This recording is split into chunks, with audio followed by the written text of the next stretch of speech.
झारखंड के रांची सहित 24 जिलों में एक साथ आपदा प्रबंधन की तरफ से राज्य स्तरीय एनडीआरएफ और एसडीआरएफ के द्वारा मॉक ड्रिल का आयोजन किया गया। राजधानी रांची के धुरवा डैम में आपदा प्रबंधन से बचने के विभिन्न तरीकों से अवगत कराया गया। बता दें कि एनडीआरएफ और एसडीआरएफ टीम के द्वारा इस मॉक ड्रिल को सफल बनाते हुए तरह तरह की तरकीबें डूबने से बचाने के लिए बताई गई।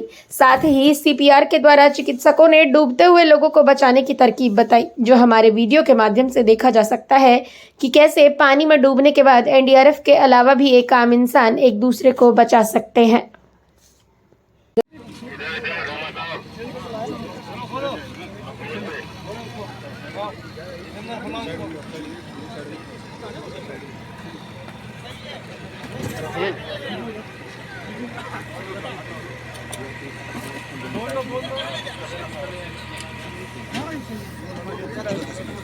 नया ये लो ना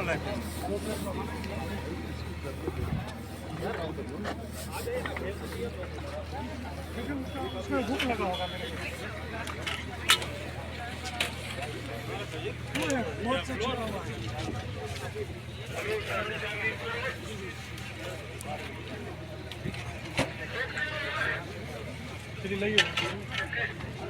ये चेंज हो गया चेंज हो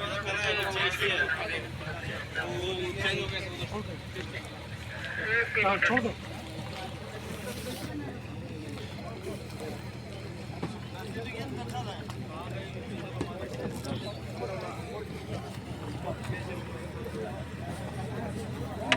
किसी गिरना मतलब कब से? हम हो के 10 दिन हाँ कुछ बताया नहीं। सबसे पहले पूरा पहले तो ऑक्सीजन पर उसके बाद ये वाटर प्रूफ रहता है। पानी नहीं घुसे हाँ?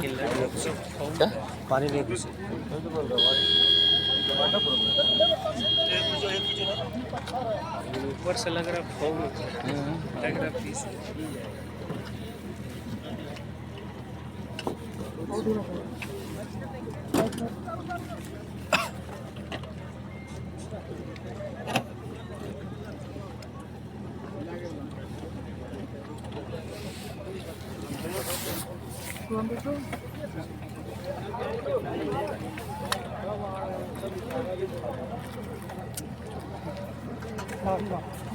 अब बना इधर से लाइट पड़े।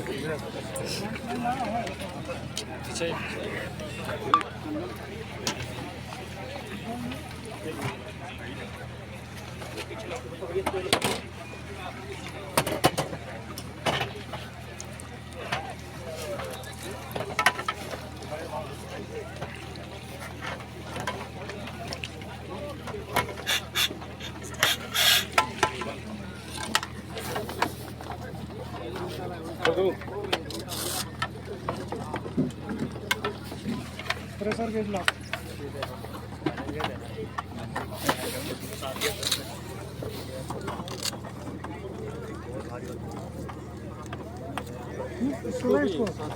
और ऊपर आएंगे। जय हिंद। मैं एनडीएमए से आया हूं और हमने यहाँ करके झारखंड स्टेट डिस्ट्रिक्ट आपदा प्रबंधन के साथ एक मॉक एक्सरसाइज का आयोजन किया है। यह फ्लड्स के बारे में है कि अगर किसी कारणवश यहाँ फ्लड्स की स्थिति उत्पन्न होती है तो उन्होंने किस तरह की कार्रवाई करनी है। तो इसका सारा श्रेय जो है श्री राकेश जी को जाता है, जो कि डिप्टी सेक्रेटरी साहब हैं।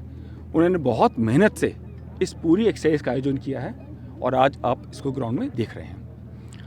तो हम लोग का बेसिक मुद्दा रहता है कि एक जो इंसिडेंट रिस्पांस सिस्टम है, IRS जिसे हम बोलते हैं, उसके मद्देनजर रखते हुए आप किस तरह से अपनी आपदा का प्रबंधन करते हैं। तो उसमें कुछ हम लोग की IRS फैसिलिटीज़ होती हैं, जैसे कि स्टेजिंग एरिया हो गया, आपका रिलीफ कैंप हो गया, आप इंसिडेंट कमांड पोस्ट हो गया, इन सबको इस्टेब्लिश करते हैं और एक सुचारू रूप से इसके पूरे का प्रबंधन करते हैं। तो मैं मुबारकबाद देना चाहूँगा अपना झारखंड आपदा प्रबंधन डिपार्टमेंट को कि उन्होंने बहुत मेहनत से इस एक्सरसाइज का आयोजन किया है और पूरा का पूरा सुचारू रूप से बहुत बड़ी एक्सरसाइज कर रहे हैं। अभी आप देख सकते हैं कि एनडीआरएफ वाले जो हैं, हमने एक सिचुएशन पेंट की है कि कुछ विलेजर्स, कुछ गांव वाले यहाँ फंस गए हैं और उनको पानी से निकालना है। उस प्रक्रिया को आप लोग देख सकते हैं। और सबसे बड़ा जो अहम मुद्दा है इस मॉक एक्सरसाइज का, इंटर डिपार्टमेंटल कोऑपरेशन, ये बहुत अच्छे दर्जे से हम लोगों ने स्थापित किया है। क्योंकि कोई भी जब आपदा आती है, मैं ये कहूँगा आपदा और लड़ाई के टाइम दो ही ऐसी सिचुएशन होती है जबकि whole of the government approach होती है। पूरी सरकार को, पूरे डिपार्टमेंट को मिलकर के काम करना पड़ता है, लड़ाई के दौरान और आपदा के दौरान। ये हम लोगों ने देखा कि इस बार इन्होंने पूरे डिपार्टमेंट जो हैं इन्होंने मिलकर काम किया। तो मैं अंत में फिर से मुबारकबाद देना चाहूँगा इनको कि इन्होंने बहुत बढ़िया काम किया है, and I wish them all the best for this exercise. Thank you very much. सरकारी तो किसी भी प्रकार की तैयारी में महत्वपूर्ण ये होता है कि जान और माल दोनों का नुकसान न हो, जीरो हो अथवा न्यूनतम हो। तो इसी को ध्यान में रख करके हमारी सारी तैयारी होती है। और एक मान्यता है कि आप शांति के दिनों में जितना पसीना बहाते हैं तो आपदा के दिनों में उतना कम नुकसान होता है, उतना कम खून बहता है। तो इसी बात को ध्यान में रख करके हमारी तैयारी है। और इस तरह की तैयारी सफल हो, ऐसा जैसा ब्रिगेडियर सर ने बताया कि अकेले के बस की बात नहीं होती है। एक डिपार्टमेंट आपदा प्रबंधन कुछ नहीं अकेला कर सकता। इसलिए सरकार की जितनी विभागें हैं उन सबका समन्वय और सहयोग जरूरी होता है। क्योंकि जब किसी भी प्रकार की आपदा आती है, न केवल बाढ़ बल्कि किसी भी प्रकार की, तो आपको लोगों को इवैक्यूएट निकालना पड़ता है, निकाल के कहीं ना कहीं रखना पड़ता है। रखने के बाद उसके लिए जो एक सामान्य रोज़मर्रा की रोटी कपड़ा मकान की ज़रूरत है उसकी पूर्ति करनी होती है। कुछ बीमार होते हैं उसका इलाज कराना होता है। फिर जो इंफ्रास्ट्रक्चर तबाह हो जाते हैं उसका ठीक करना पड़ता है। फिर जो लोग गुमशुदा हैं, जिनकी खोज खबर नहीं होती है, उनके लिए उनकी खोज करनी पड़ती है। और जो बिछड़े हुए लोग हैं या किसी की तरह की जानकारी चाहते हैं तो उनके लिए सूचना, एक कम्युनिकेशन इस्टेब्लिश करना पड़ता है। तो अगर आपकी पूर्व से तैयारी नहीं होगी, आप इस तरह का अभ्यास नहीं करेंगे, तो आपका ग्रे एरिया कौन सा है, कमियां कहाँ हैं, क्या क्या चीज़ की ज़रूरत पड़ सकती है, वो कई बार सोचते से और किताब पढ़ने से नहीं आता है। कई प्रकार की जानकारी करने से आती है। जब आप करते हैं तब आपको गलतियों का एहसास होता है या कहाँ पर कमियाँ रह गई वो होता है। तो ये इन चीज़ों को हम लोग एक अभ्यास करके, अभ्यासेन निपुणता, कि अभ्यास से ही निपुणता आती है, उसको ध्यान में रख के हम लोग कर रहे हैं। ये छद्म है, ये मॉक है, लेकिन हम लोग इसको रियल मान के कर रहे हैं कि अगर सही में टीम है सर इसमें? ये देखिए, हमारी 5 टीम अभी एनडीआरएफ की है, 1 टीम एसडीआरएफ की है।